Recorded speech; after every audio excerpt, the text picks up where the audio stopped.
Hey friends, this is Shripal. I tried many different methods to study for my exams, and I faced my own share of struggles to retain what I learned. Even after studying repeatedly, we often don't understand what we study or we forget. However, I got to know a few tips and tricks to solve this through trial and error.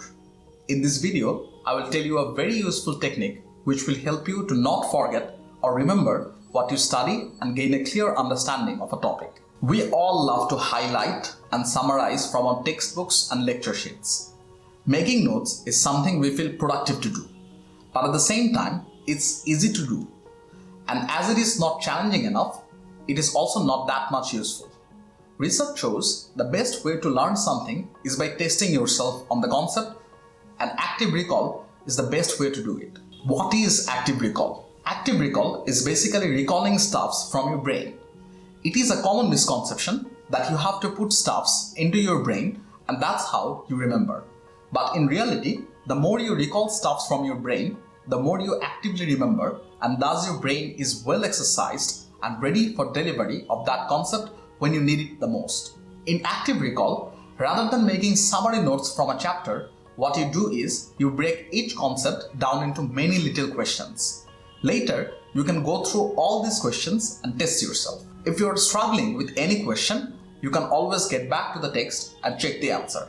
There are two benefits from this. Number one, you can highlight or color code the question you are struggling with so that the next time you actively recall, if you have less time or want to revise quickly, you can just focus on the questions you usually struggle with. When looking at the answer in context from your textbook and lecture notes, you are forcing yourself to look at not only the specific answer, but in search of that answer, you are also looking at different parts of the chapter.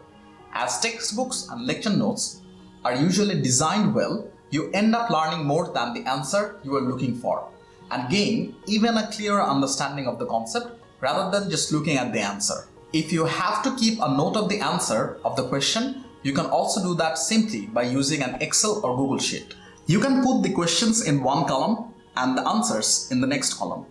You can hide the answers by changing the font color into white, and you can only check those answers by turning them to black when you need to.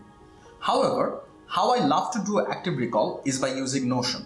Amongst many other excellent features that Notion provides, it has this amazing toggle feature where you can hide answers to a question or text underneath it.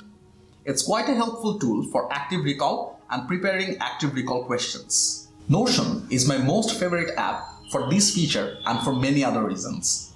And if you want to know more about Notion and other study tips, I have more videos on this, so please subscribe. If you like it, please drop a like so that YouTube can recommend this video to others. Thanks for watching. See you later.